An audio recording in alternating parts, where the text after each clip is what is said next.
दोस्तों welcome back to the engineer expert. आज का जो वीडियो है वो काफ़ी इम्पोर्टेंट होने वाला है आपके लिए। अगर आप एंट्री टेस्ट के लिए प्रिपरेशन कर रहे हैं और आप अपनी एडमिशन के लिए अप्लाई करना चाह रहे हो डिफरेंट यूनिवर्सिटी में, तो ये काफ़ी इम्पोर्टेंट चीज़ है जो मैं आपको नेक्स्ट 5-10 मिनट में समझाने वाला हूँ, बताने वाला हूँ कि काफ़ी स्टूडेंट जो है वो एंट्री टेस्ट में फ़ेल क्यों होते हैं। व्हाट इज़ द रीज़न कि काफ़ी स्टूडेंट जो है most of the entry test में फ़ेल हो जाते हैं।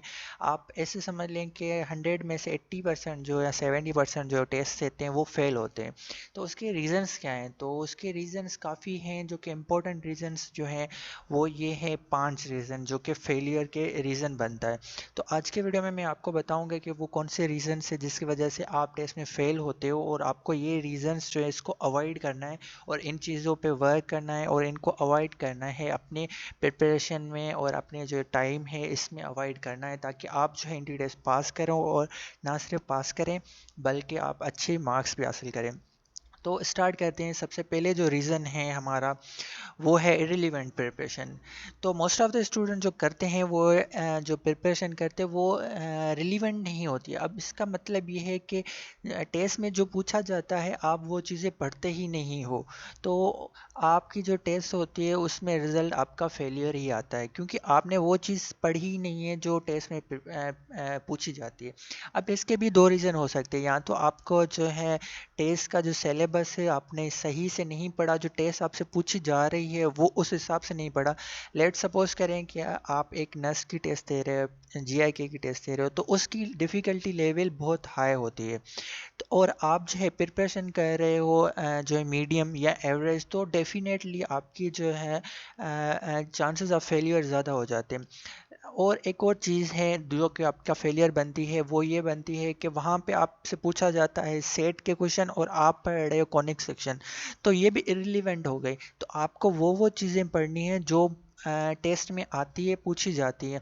आपने वो चीज़ें नहीं पढ़नी जो टेस्ट में नहीं पूछी जाती। अब जैसे है कि फॉर एग्जांपल अगर मैथ में है तो काफ़ी डेरिवेशन है, जैसे बाइनोमल थ्योरम की डेरिवेशन है, और इंटीग्रेशन की डेरिवेटिव इंटीग्रेशन में पार्शियल फ्रैक्शन पे क्वेश्चन है जो कि एंट्री टेस्ट में नहीं पूछे जाते। और अगर आप जो है उन पे फोकस करेंगे और उन पे जो है अपना टाइम वेस्ट करेंगे तो वो आपकी इररिलेवेंट प्रिपरेशन है और आप इसमें जो है पास नहीं कर पाओगे और फेल हो जाएगा, क्योंकि एंट्री टेस्ट में टाइम नहीं होता, शॉर्ट क्वेश्चन होते हैं और आप जो है वो रिलीवेंट प्रिपरेशन नहीं कर रहे। तो सबसे पहला जो रीज़न है जो फेलियर का काज बनता है वो है आपका इररिलेवेंट प्रिपरेशन। अब इसको अवॉइड आप कैसे कर सकते हो? इसको अवॉइड करने के लिए आपको जो है टेस्ट को देखना पड़ता है कि टेस्ट कैसी आती है, कहाँ से आती है, वहाँ से उस हिसाब से आपको प्रिपरेशन करनी है। रीज़न नंबर दूसरा दूसरा जो है वो है पुअर टेस्ट टेक्निक। अब यहाँ पे जो है सबसे पहले कि पुअर टेस्ट टेक्निक ये है कि आपको जो ट्रिक्स या टिप्स हैं टेस्ट को सॉल्व करने, यहाँ पे जो आप एंट्री टेस्ट या टेस्ट सेंटर पे या कोचिंग में सीख रहे हो वो आपकी अच्छी नहीं है, वो आपकी पुअर है। मीन्स आपको एक क्वेश्चन 3 वे से सॉल्व किया जाता है। एक होता है शॉर्ट वे, दूसरा होता है लॉन्ग वे, तीसरा होता है ट्रिक। ट्रिक में ये होता है कि विद इन 5 से 10 सेकेंड आप जो है एक क्वेश्चन को सॉल्व कर लेते हो। लॉन्ग क्वेश्चन में ये है कि आपका एक ही क्वेश्चन 10 मिनट में लेता है। मीडियम में ये है कि आपको 2-3। अब यहाँ पे आपको ये है कि आपको टेक्निक वो यूज़ करनी है जो कि शॉर्ट हो, जो कि आपको क्विक आंसर दे और जो आपको एक्यूरेट आंसर दे। ठीक है, जैसे डेरिवेटिव का मेथड होता है, डेरिवेशन हम 3 मेथड से करते हैं। एक तो फार्मूला का होता है, दूसरा मेरे ख्याल से डिस्क्रिप्टिव होता है जिसमें फार्मूला बनाते हैं और उसको एक एक डिवीजन करते हैं जिसमें 4 स्टेप्स होते हैं।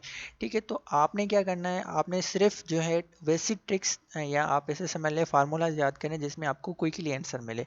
तो ये भी एक रीज़न बनता है कि आपने टेस्ट की जो टेक्निक है वो आपकी पुअर है। मीन्स आपने जो प्रिपरेशन की है, आपकी जो टेक्निक है वो सही नहीं है, आप उसको पहले दुरुस्त करें। ठीक है, उसके बाद आता है प्रेशर ऑफ टेस्ट। ये भी काफ़ी इंपॉर्टेंट फैक्टर है जो आप इग्नोर करते हो टेस्ट देने से पहले और टेस्ट देने वक्त। टेस्ट देने से पहले आप ऑलरेडी जो है आप खुद को बोल रहे हो कि मैं टेस्ट पे नहीं पास कर पाऊंगा, या टेस्ट का जो प्रेशर ले रहे हो कि टेस्ट में पास ना करने के बाद क्या होगा, मेरा मेरा एडमिशन कैसे होगा, नहीं होगा तो क्या होगा, फैमिली होगा, सिबलिंग। अब ये आप जो है टेस्ट में प्रेशर लेते हो। अब इसका ये जो काज बनता है कि आप जब टेस्ट देने बैठते हो तो आपके माइंड में वही चीज़ें घूमती रहती हैं और आपने जो प्रिपरेशन की है वो आपके माइंड से निकल जाती है। आपके माइंड में सिर्फ यही होती है, जैसे ही आपने क्वेश्चन खोला और आपको नहीं आता तो आपके माइंड में वही बातें आ जाती है, अब मैं फेल हो जाऊंगा, अब मुझे यहाँ पे एडमिशन नहीं मिलेगी, अब मुझे और कहीं मिलेगी, नहीं मिलेगी, फैमिली ये कहेगी, फ्रेंड ये कहेंगे। तो ये प्रेशर आपको जो है और वीक कर देता है। तो ये आपको बिल्कुल नहीं लेना, आपको रिलैक्स होके टेस्ट देनी है, बिल्कुल इजी होके टेस्ट देनी है। अगर आपको जो है ना फेलियर का सोचना भी नहीं है।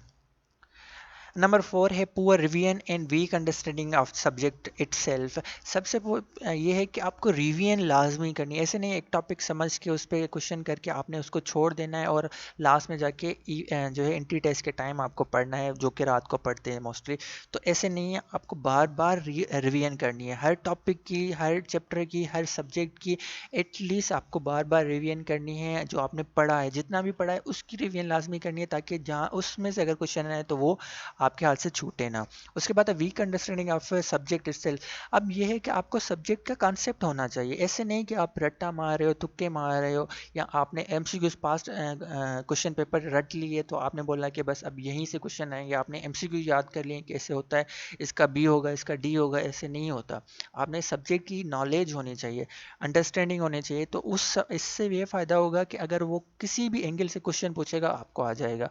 इससे ये फ़ायदा होगा आपकी वो लैंग्वेज चेंज करेगा, आप क्वेश्चन कर लोगे।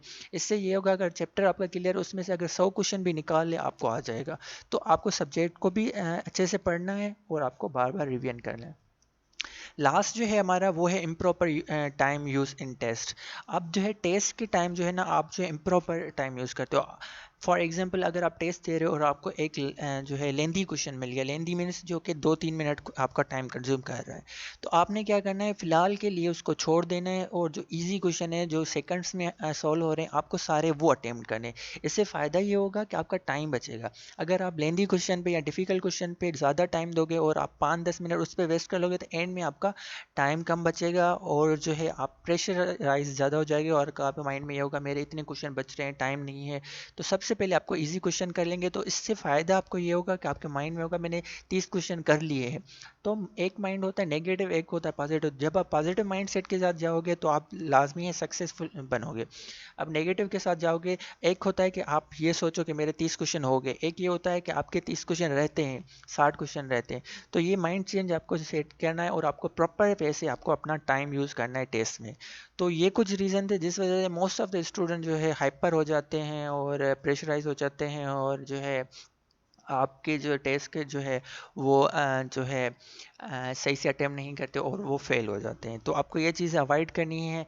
इस पांचों चीज़ों पे रीजंस पे आपको काम करना है, अच्छे से प्रिपरेशन करनी है ताकि आप जो है टेस्ट में अच्छे मार्क्स हासिल करें और अपना फ्यूचर सिक्योर करें। So all the best for the entry test.